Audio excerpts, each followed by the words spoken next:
Will was just complaining earlier about how how some podcasts are very hard for him. Life's very hard for Will Ratelle. How What do you mean hard? well, What's go on, hard? Will. Well, like it's sometimes I'll get asked to be in a podcast and it's just like I don't want to do this. I just don't. But um it's sometimes just so hard to have like a substantive conversation with someone when they're just asking like very generic uh open-ended questions. You know what I mean? Like you can't get into any nitty-gritty, you know? Mm. It's just You want to like get in the nitty it's gritties, huh? well they'll ask like how do you think you can further the field? It's like, oh, I don't know. I don't really care about that. I don't want to do that. And I haven't thought about it at all. Or like, yeah, just like these generic questions. And I You've don't been want on to a talk lot, about Matt. What do you think?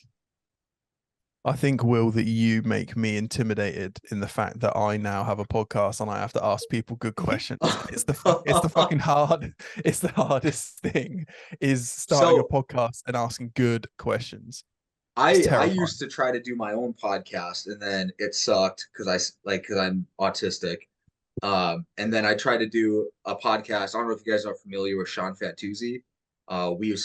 Me and him used to work together at the university here, and then he left. And then after he left, we kind of stayed in touch, and we did our own podcast together. So we were like co-hosts, and we would bring people on, and we had like some decent episodes, but it was just like I suck at asking questions too, and I don't know. Mm. It got to the point where it's like I don't want to do this anymore. And then uh well, we would bring on, so we brought on Jake Tura, we brought on Kierwan and Flat, we brought on, I mean, a lot of different people. And we were just asking them the same questions that we've already like heard them answer from other people hundreds of times. It's like we weren't Yeah. providing any value, you know what I mean? Yeah. Yeah. That's it. That's where I'm at with it. And you think you're being authentic in something, and I'm like, obviously someone's asked you this question before. And Exactly. there's so many there are so many podcasts that people go like, yeah, like you said just a second ago, Brad, like I've been on a fair few podcasts and people are like, oh, you seem quite relaxed now that you're on, after a while of being on. I'm like, yeah, they asked me the same 5 questions. It doesn't get hard to say that I could just get better at answering those 5 questions. So, and I get it if I'm moving through different industries a little, like with different sports or something, then that's fine. But when it's general S&C stuff and you get the same question, I'm like, oh, come on, ask me something. No, if this is a podcast about football, soccer, ask me something specifically towards that. Let's dig into that a little bit. But it's good hosts are intelligent people or they're inquisitive, because I think sometimes there are certain times what I've done a couple podcasts already and I've realized actually maybe I don't know you well enough to ask you questions. So I think that's going to guide a little bit the way that I get hosts on, I get guests on, because Do you think it's better to you just got have the same few people on, like kind of like what Joe Rogan does? He just has like the same few people, or like you have them in a rotation, and then you just build rapport, and you can go down a deeper rabbit hole, or then there is that banter there, and it kind of breaks it up. yeah, definitely. Well, we're just talking about social media and how people will gets asked like, how do you grow your social media? How can I get started in the industry? And your response was, I don't know what the fuck I'm doing half the time. I just post my workouts, dude. I just post my workouts and people like them and share them. But I feel like a lot of people do post things that they don't necessarily do. Like they post training that they don't do. So I think that makes it hard for them already, because they're already started at a fucked up part.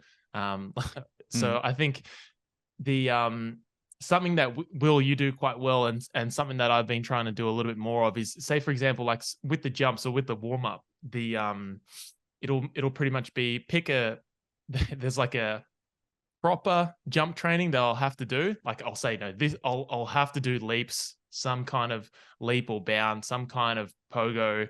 And then I'll be like, okay, from here, now I've done my homework. Now I get to play and I can do 10 minutes of something else, which is maybe more non-structured, where I can put the timer on, maybe pick one pattern and then try and find as many constraints to that pattern as I can. So it'll be like, okay, maybe I might do like front foot elevation. Cool. How many different front foot elevation movements can I pick with this pattern? How many things can I do with a med ball? And then add a barbell, maybe make it into a complex or series.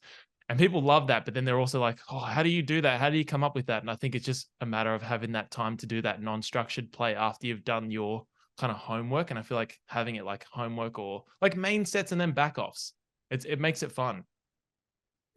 Yeah, I'm with Will at the moment. I haven't got a fucking clue what's going on.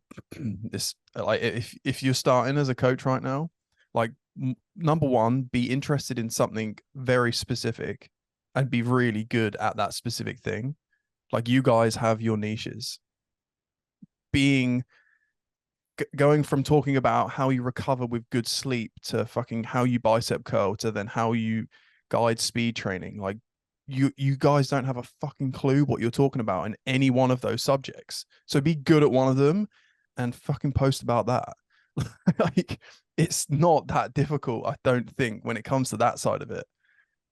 Pick what you know, you guys can throw a fucking shit ton of weight around.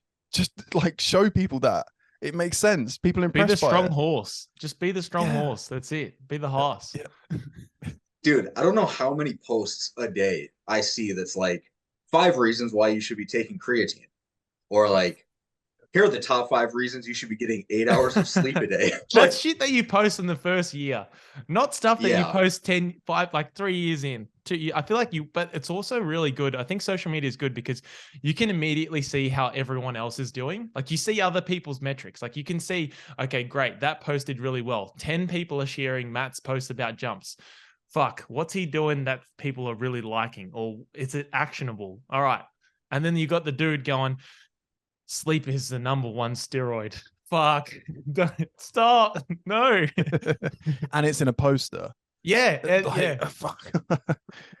If you're writing it down, it better be good writing. Like, Yeah, that's another one.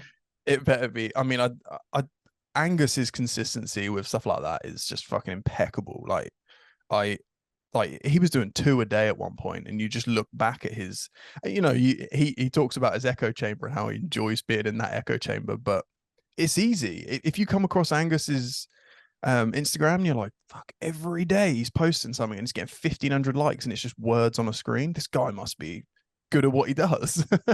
But yeah, it's just, yeah, the niche thing is just, you know, you can know all the other shit, but just niching something on social media, I think that's the only way to go now, because everything else is. I said this to my wife just a minute ago. I spoke to a few people recently, like, what the hell is going on social media right now? Because everything is tanking for me personally, and I've spoken to a few people said the same thing. And I was like, give it a year, and we'll lose all those people that have just created a social media account that looks like they've got 15 people running it and they've got 200 followers, but they're doing a mentorship, they run a podcast, and they've been in the game for 3 months. And you're like, what the fuck's going on? Like, they're going to have no business soon and they'll die off. And then us that are posting, you know, they've been doing it for a few years, everything will start to come back to us, I think. That's my hope anyway. Otherwise, we're fucked. No, you're right. I 100% agree. Go, Will. What were you going to say? Well, I hope I can remember everything. Here we go. So I was going to say, like, as far as like giving someone advice is like, before you post something, ask yourself, is that something that you would even like want to consume as content to, you know?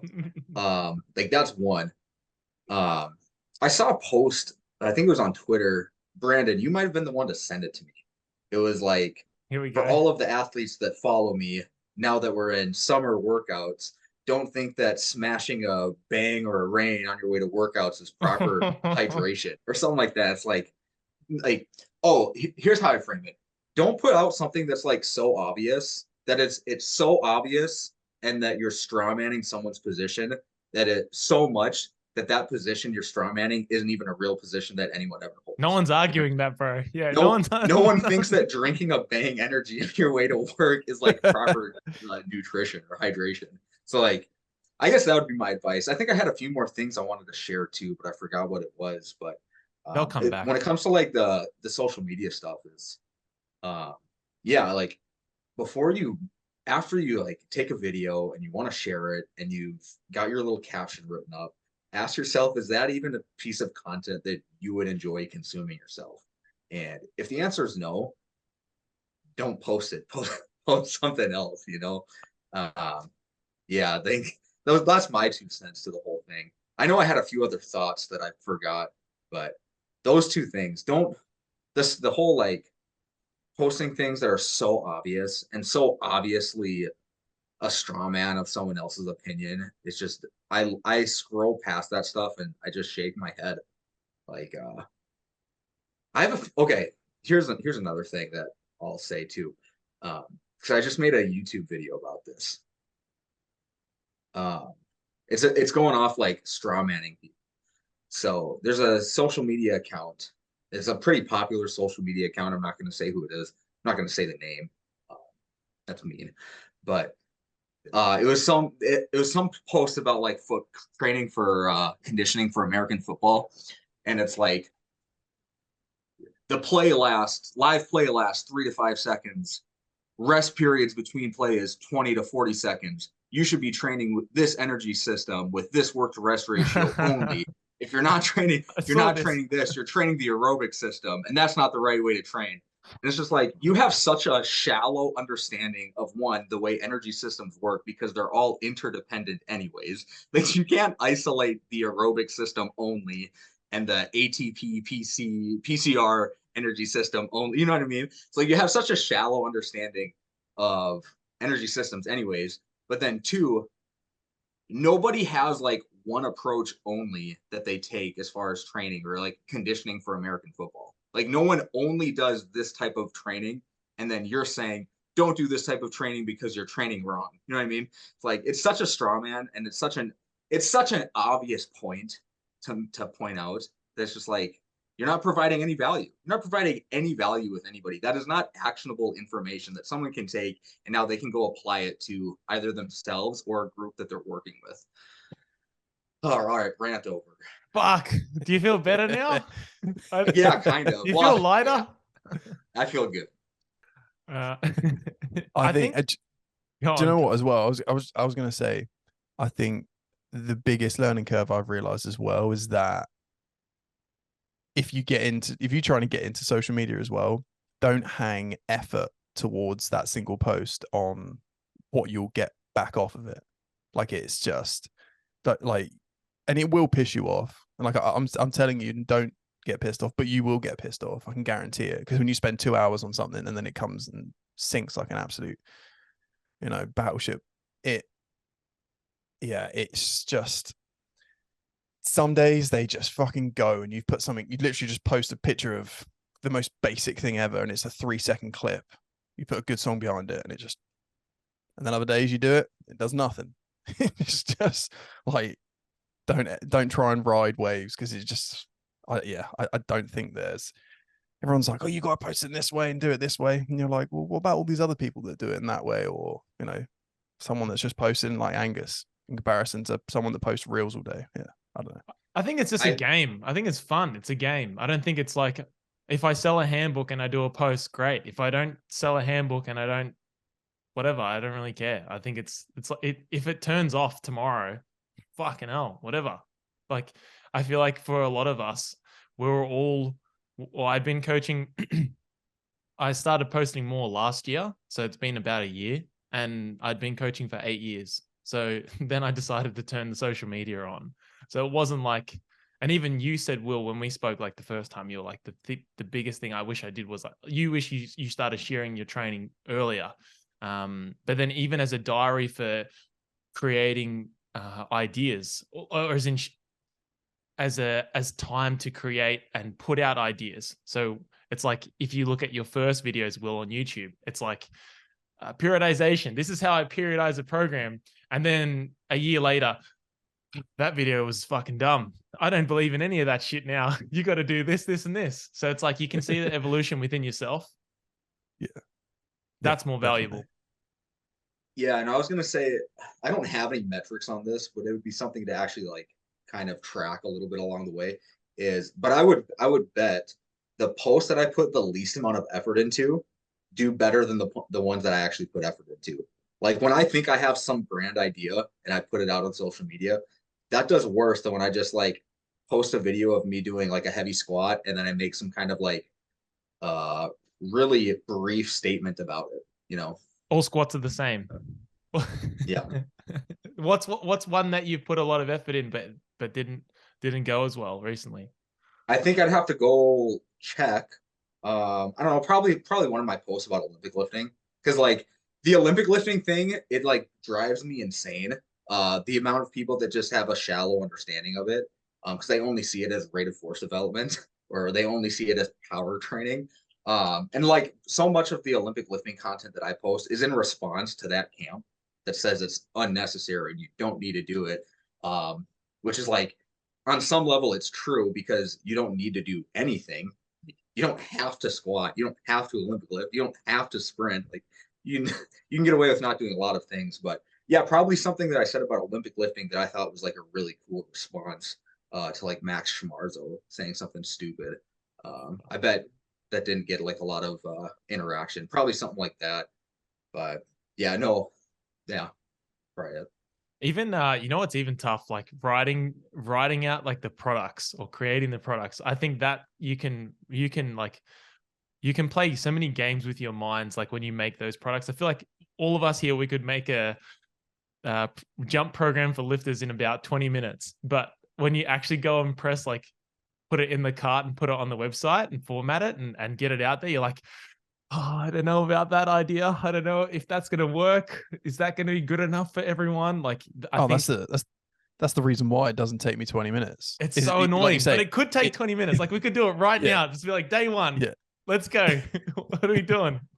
But yeah, it's so tough. I feel like you second guess yourself. Yeah. Because like Will, how long did it take for you to put out Launch 2.0 from the first one?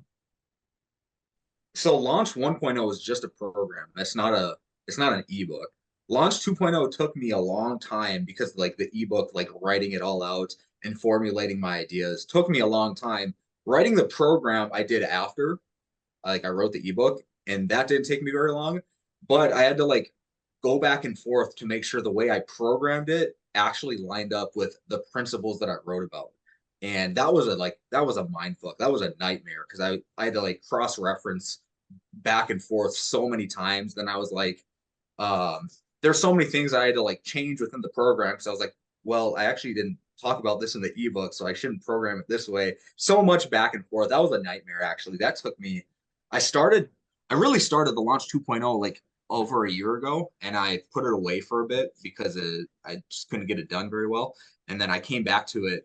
So I released it on May, I don't know, like May 12th or something. I don't remember, something like that.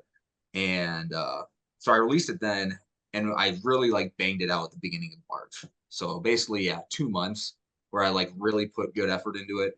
And some days I worked on it for like 6 hours in a day. Some days I worked on it for like only 30 minutes or an hour. But yeah, that was a nightmare putting out, to be honest. I had to like go back, like the way the way I wrote it is I would go back to like old YouTube videos that I made or old Instagram posts that I made to like refresh my memory on certain topics. Because honestly, like so much of the ideas that I put out are like, I don't want to say stolen, but they're adopted from other people. And I kind of put my own twist on it. And so then I had to like make sure that I didn't totally butcher that other person's idea to make it my own. You know what I mean? That was a nightmare, dude. Yeah. But What? it Go on. it'll probably save your ass, right? Do you know what I mean? Like you're not getting those questions back on it. So like the time that you will save post launching it, it probably does a hell of a lot coming back on you, you know, rather than you being bombarded with, oh, hey, you said this in fucking 2019 and on this instant. I mean, like people are fucking petty like that. So and they're stupid. So you gotta make sure that everything is lined up. Because you get some fucking questions. Yeah, you do. I found. What's one of those, Matt? What's one of those questions? Oh, just simple stuff. Like our Plyo programs are videos. Yeah. And it literally will say it's got the movement in front of you, it's got the name of the movement, it's got the sets and reps, and the distance, whatever. And people ask me questions. They take a screenshot. so how far do I travel on this one? And I'm like, well, see that bit there that says 15 meters? That's you, buddy. that's what you got to do. And it will say like ×2 or whatever. And they'll ask you questions. How many times? Like, it's that simple. I have a question for you guys about when it comes to programming. So like when you put out a product, it can't just be like, you can't just give the user full autonomy, right? Because then what are they paying for? You know what I mean? Because they're purchasing a product for a reason, for some guidance, for some structure. And like with my own training and the way I kind of talk about training online, I like am in a lot of ways, I'm so anti-structure or anti like formal organization of training. And there's just so much of like an autonomous kind of vibe to it. So then when I put together things like Haas or Launch 2.0, and I have more structure in there than I would actually prescribe for someone that I'm with in person, that like totally screws up my head, because then I'll get questions. I get questions with how Launch has been out for a couple weeks now. I get questions about Launch, about like the actual prescription that I gave, and they'll say like, well, does it really matter if I do 5 sets or 6? Like, no, it doesn't matter, but I wanted to give you some sort of structure. Like, but you're shit, if, and like, you can't dunk like me. If you've been following me for a certain amount of time and you've read through the ebook, you should kind of like understand that. But then they still see the 5 sets at 35 yards for some sort of bounding drill, and then they like don't know if they can adjust the plyos, the volume of plyos for themselves. And I don't know. Have you experienced that at all? You too? Go on, Brandon. I have been putting out a program for that specific reason, because I feel like my training is very reactive and very like, it is random to a degree, but my goals change so much that I find it hard to, because I obviously want to put out what I really believe in, and what I really believe in is less prescription and like less structure, as you say. Like, I followed a very rigid program for so many years that I just want to do. Variability is like the thing that I care about most. And if some people follow my page, they probably see that, how important I think variability is. But it's a tough one. I feel like if you're going to give them some like loose prescription, I feel like it's a matter of building different tools into the program. So whether it is like even just using RPE automatically builds a tool, like is a tool that you can build into the program, or top sets and back off, or if you have main and then supplementary. So like if I say, 1x5 is your main squat, and then if you feel up to it and you feel still okay, you can do 2 to 3 sets of back offs. But I still will put it in brackets like 2 to 3. Like I still won't say like I still won't be super strict with it, or like more percentage ranges or RP ranges or an RP cap if something gets harder than that. I try and like think about how many tools can I build into the program for people that make it very flexible and adaptable to different people. But then there's a part of me in my head's like, does it really matter? But then I've also seen, I brought a program recently and it was really far on that variability side of things, too far. And it was almost like it was a month-long program. So it was just one block, but every session was different. And that was so fucking annoying, because I was like, what is going on? Like, I don't even know, like if I'm a client, and that was a really good experience for me actually, because I was like, if I'm a client, every day I'm having to check back, look at the videos. This is a new movement to me again. And to me, that was really annoying for my training. So I felt like I'd rather just give me like, let's just do a 9-week program, 3-week blocks, just ramp intensity over the 3 weeks and start again. Gives people a few different movements, show them a loose structure. It'll work. Don't overcomplicate it. And then that's where I'm at now. And I think that it was good for me to like, it's a good exercise to buy other people's programs and see if it works for you. Like taking it as like a client's perspective, because often I struggle. I don't realize that that's what I'm actually doing. Yeah. I mean, going the variability side is basically how we had to do it with our plyos. And I filmed almost 300 plyometric movements in the middle of June in Abu Dhabi, which was the worst decision I've ever made in my life. It fucking almost killed me. Honestly, like 7 a.m. in the morning. It's 40 degrees Celsius already, and I was filming outside. Like my phone would overheat in 20 minutes, and I had to go in, sit in the AC, come back. But anyway, it meant that, like, especially for me, like no one carries a bank of exercises that I do, even if if you're using Train Heroic or whatever, they don't carry fucking anything plyometric wise. So and I'm not writing the descriptions, so just watch. And I underprescribe all volume, and people question, they're like, just one set of these, and I'm like, yep. And then like, but it's that variability. We might do 5 different leaping actions in a tier, and it might just have slight different nuances to that. But mine's a little bit narrower to what you guys have the potential to do if you're delivering a whole program. Mine's just the Plyo side of things. But do you know what, Brandon? I think you just need to pull off the band-aid and just go with it. And just deliver something. And if it's shit, then do another one. Yeah, I'll put it out. I'll put it out. Yeah. It won't be shit, because like you said, you're putting in those, RPE barometers to 2 to 3 sets, and if you get a question every so often, then so be it. But I think, yeah, doing things to drive autonomy is the big thing. And I found that underprescribing was the best way to do it, because they're like, oh, do you know what? I feel like I can probably just do another set of these, and they'll probably work it out anyway. Yeah, that's it. Exactly. So yeah.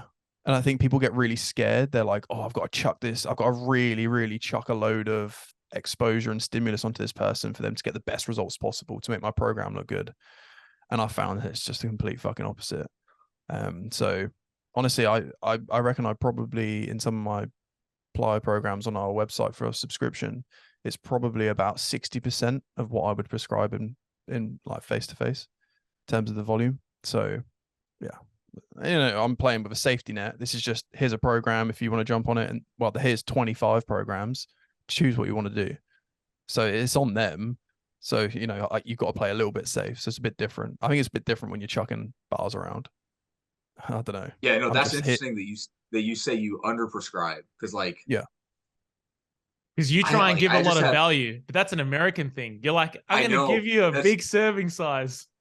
Hey, with with the launch with launch 2.0 that I just put out, like I have like a disclaimer in there that like, hey, this looks really underwhelming on paper, but if you do the prescribed workload, it's going to be pretty intensive, and you're going to get a lot out of it. But then I'm still like, well, fuck, they're purchasing this product. I can't just prescribe only 3 exercises in a session and only a couple of working sets, you know what I mean? And then I end up like going back on my word.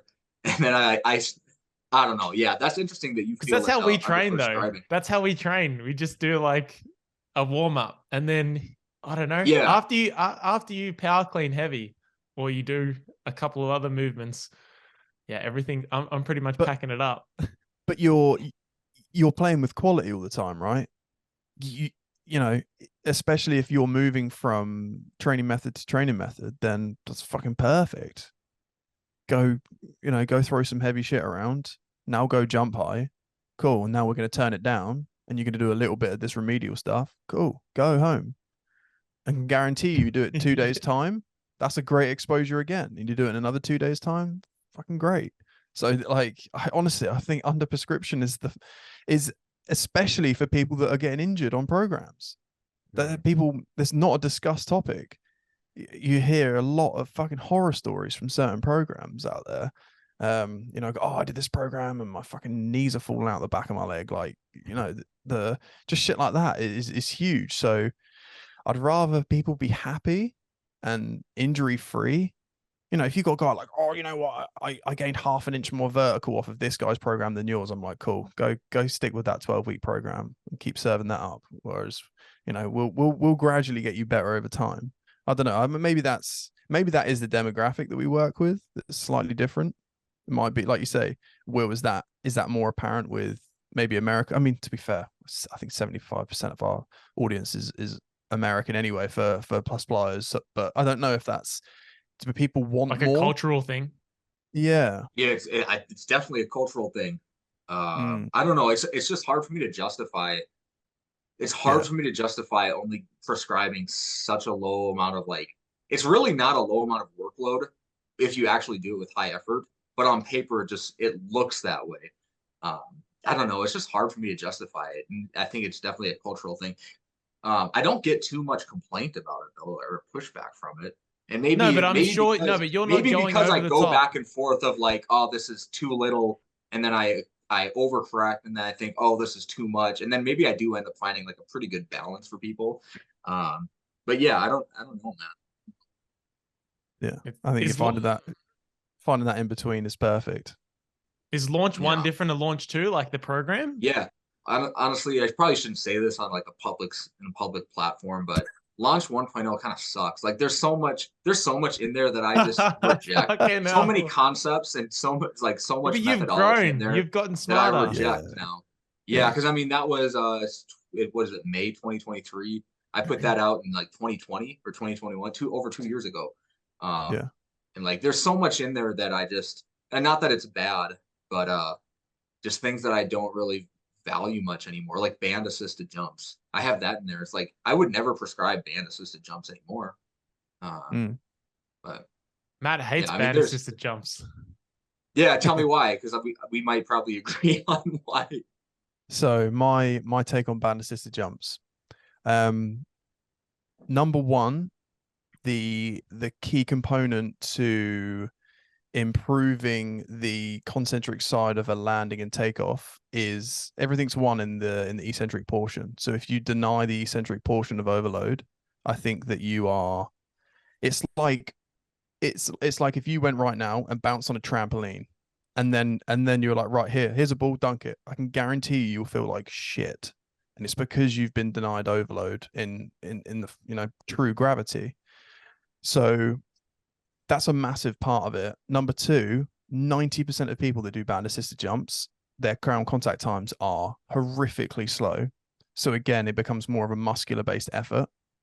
And number three, it takes away your arms. And number four, who knows how much of the band you use. I like it when people have been using it a little bit where they they wrap it underneath their armpits instead of using their hands, because I fucking hate this. Like, how do you measure that? I have no idea what you're prescribing yourself. I think the best way to do it, if you want to do some form of assisted way, is just push-offs. Just put a barbell at like chest height, hands on, you do a takeoff, add a little bit more height to what you're doing. But again, it's the complete opposite mechanism. And I mean, I have a lot of thoughts about certain like hyper contrasting methods like that assumption that the contrast is in like hyper speed, and that having like an adaptational effect on the body. I was Speed gonna comes say, from I have a problem with accepting the premise that it's gonna have a favorable adaptation. It's it just doesn't. flawed. It Like just doesn't. long term is, or yeah, Right. without Not it being yeah. like any term, placebo. any fucking Most any people fucking just term. yeah. Yeah. Any Yeah. term. You know what the best thing you could do? You want to feel really, really good?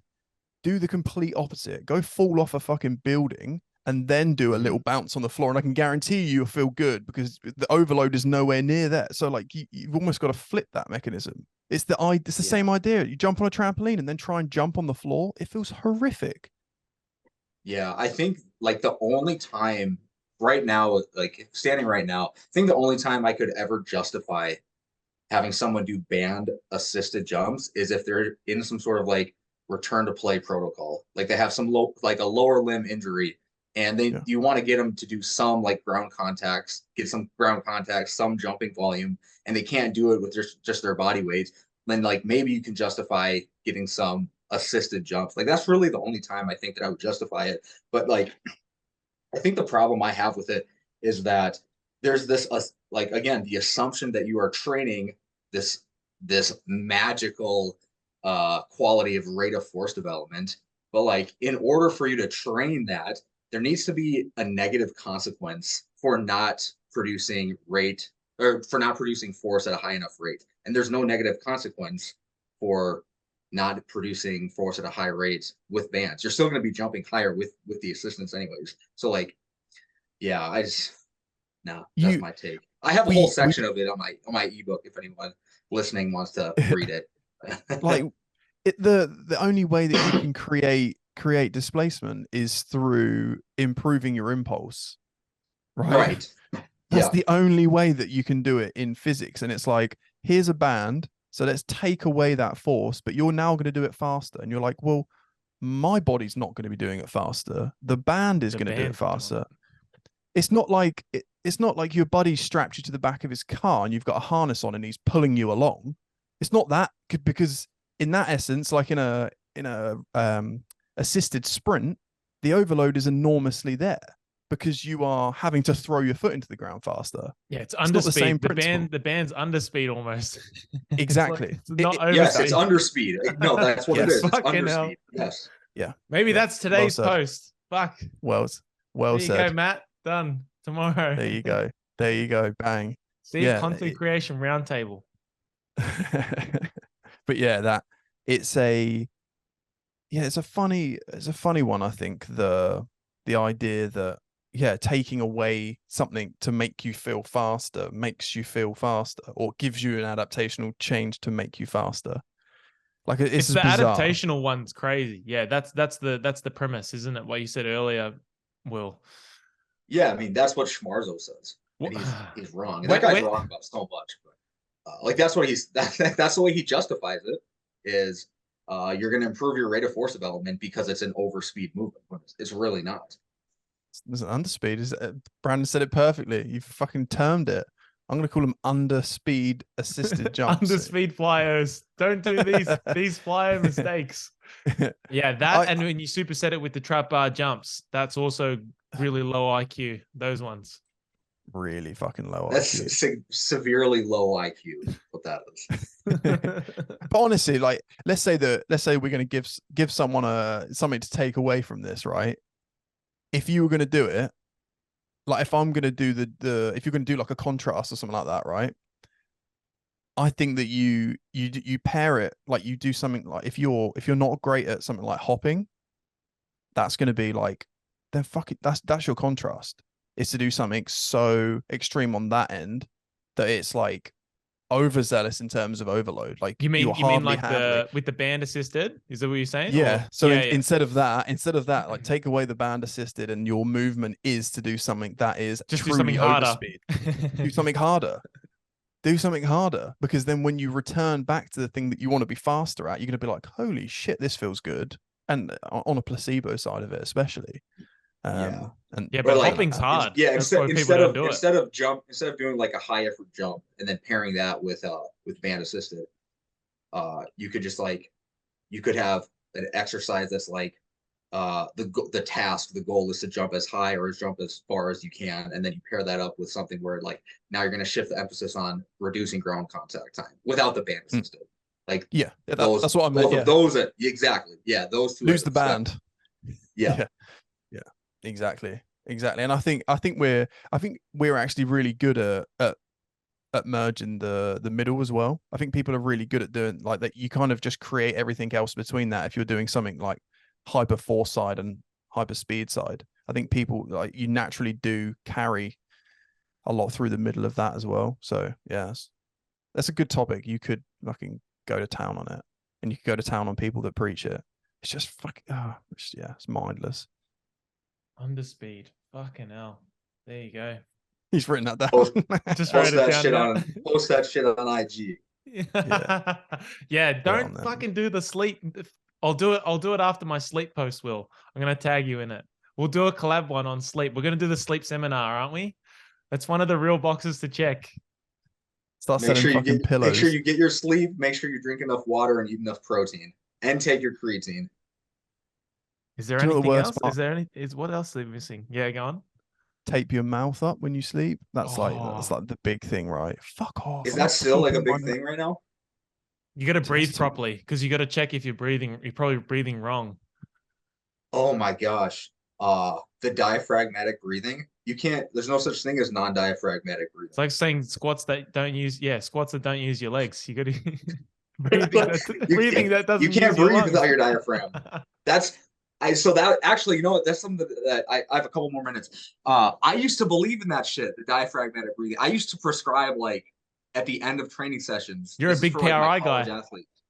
So I was never like into the PRI, but like back in 2018, 2019, I would prescribe like my volleyball players 5 to 8 minutes of like breathing because I wanted to get them into a parasympathetic state after a training session when they're probably just better off going to the locker room and showering They and got then like 15 going home exams and due, like, and they're just like, fuck.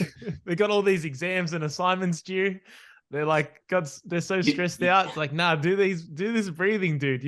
I'll change your state. it's kind of crazy. Some of them man. actually like the placebo hits them so hard. Like they really believe in it though sometimes after they do it. I don't do that shit anymore because that might be one of my most embarrassing things that I used to believe in right there. I love how open Mhm. you are about like how honest you are about admitting it though. But that wasn't in launch 1.0 though. You said there was no breathing. Hell No, I'm just shit staring. no. No.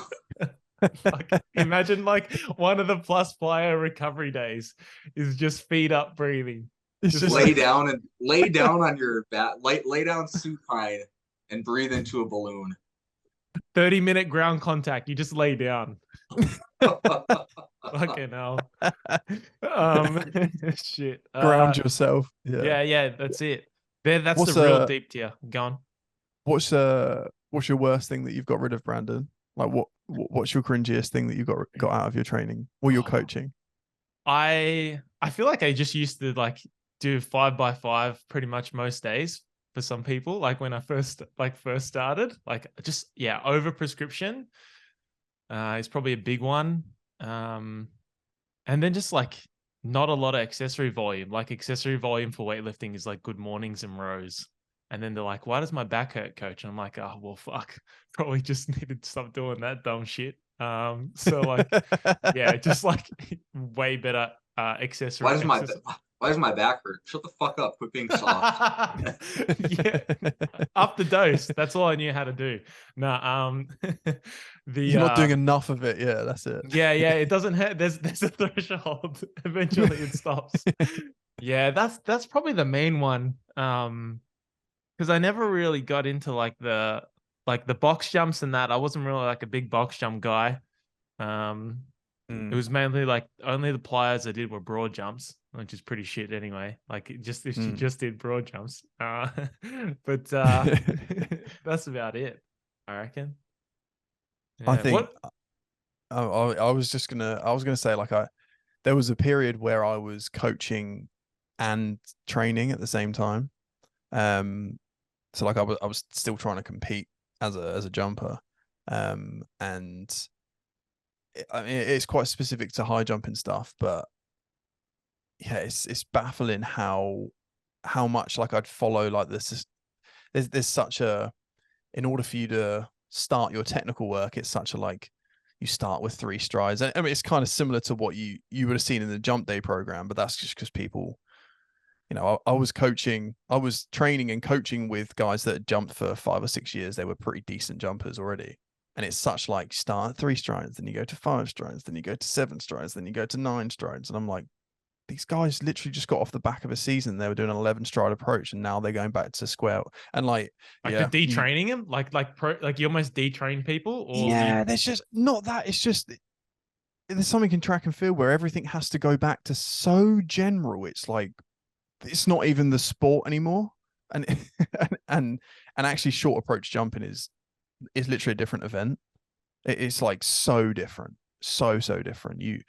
I remember being like that. I remember being a really good like 3 stride high jumper. I could jump like 2 meters off of 3 strides, but I would go back to a 12 stride, 11 stride approach and jump 2 meters 5 in the competition. And you're like, maybe I should do more of that stuff and not more of that stuff, because so that's the worst stuff I think. That's like in weightlifting as well. Yeah, like they finish a comp and then there's so many comps I did, and like I finished the comp and then the next day it's like, cool, 5x5 power snatch would be in the program, or like, I reckon I'd last about 3 weeks and then my knee would hurt, and then I'd be like, oh coach, I don't think I can do this shit anymore. Or like 5s on clean and jerks, 4 sets. Well, I'm going to show you my old programs after this. I'll put it in our little group. But it's it's like the whole like, all right, now we got to build the base. It's like, no, just nothing leaves the program. Just keep on going. The sport is a 1RM. Let's just fucking keep the 1RMs in there at some point. Yeah.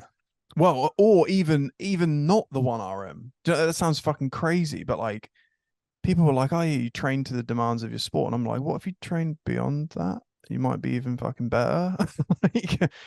Like that's kind of how I see some of my players. They're like, "Well, you're never going to experience this in soccer," and I'm like, "So is that not some kind of reserve?" Is that their you've rationale got? for not doing hopping? Like they'll say, "Oh, we don't need to do hopping because you're not going to do it in the sport." Is that what? I mean, you hear it a lot with players for sure. That's pretty retarded. Yeah, so pretty retarded. It's full retardation. Like, fucking hell. But you know what I mean? Like that's so like training beyond what you're trying to achieve or what you're trying to do. Like we got to a stage where we were doing like overspeed full approach high jump. I'm like, great, I might not be able to jump as high, but that's like, insane. That's awesome. But like, do you want to get to that level? Do you know what I mean? Like when you see you want to get to, it'd be like doing super maximal lifts, I guess. Doing things that you might not necessarily get out the bottom of, but overspeed dunks. That's next. Anyway. Yeah. I was kind of alluding to that too when I was talking about like that conditioning post earlier. It's like because people will say like train within this work to rest ratio because you want to train for like the biomotor and bioenergetic demands of your sport. It's like, why don't you want to train beyond that? And then I'll say like, because they'll say we don't do 300-yard shuttles because that doesn't fit in within the work to rest ratio of the sport. It's like we want to train for the biomotor demands of our sport. It's like I'm not a simp for 300-yard shuttles by any means, but like there's like you're still gonna like get some value out of it. You don't only have to train within the specific work to rest ratio to train like the conditioning demands of your sport. I don't know. Yeah, just the way people write the posts as well. It's like they think that either one, like no one ever thought of that, or two, that's all that the training is. Like no one ever does anything more than that. Right. It's like don't do this. It's like fuck. Well, like there's like I program 4 days. Like there's like this is not the only day. Like there's like more than that. Like the future is coming. Like there's other stuff. I don't know. That used to, do you know what? That's some retardation from myself when I was an athlete. I used to think that anything outside of like my training, I'd like become like the hyper lazy person where I'd be like, oh, I can't do anything aerobically based. Like I don't want to go on too long walks or like how fucking stupid is that? For a high jumper. Yeah, I understand like weightlifters or powerlifters will deliberately like avoid any kind of activity. I think certain weight classes, it's mostly the guys, the bigger ones, they'll like walk instead of run to the fridge. They'll deliberately go slow to conserve energy. But yeah, it's the things we did. Yeah. Do you think there's a lot of people that bash like my main part of my coaching was like 2000, just before 2010, and then a few years after that. Do you think that there's a bit of a bashing of coaches from that era, like from like maybe 2000 to like 2010? I feel like an unjustified bashing. Yeah, I don't know. There's like an I do think so. Yeah, there's like a bit like of an they're assumption shitting on them, but for no reason. Yeah. Well, like Mark Ripito, and I'm not a simp for Mark Ripito either. But like, if it wasn't for Mark Ripito, there's like he put out a lot of knowledge for the time, and then his ideas have been adopted and have been communicated in a lot better ways now. But then people like look at Mark Ripito from something he said in 1998, and then they just shit on him. It's like, but he doesn't probably think that now anyway. Probably has his views have updated. It's like someone looking at my old programs and being like, look at this dickhead. It's like, yeah, but I have evolved now and we don't do that anymore. And I feel like, a lot of people, there's that unjustified, like, going back in time. It's the we don't have a fucking time machine. buddy. Like, you know? Or it's even like the woke stuff. It's like someone said this 60 years ago about another person. And it's like, I know you love that. Yeah. Thanks, boys, for jumping on. I know Will's got a PT. You guys don't let me stop you guys. We don't want to get into the woke stuff anyway. That's really Will's. That'll get me in trouble. Launch 2.0 will be in the description, plus Plyos down below. And I will see you guys in the next Appreciate episode. it, boys. See you later, boys. See you guys.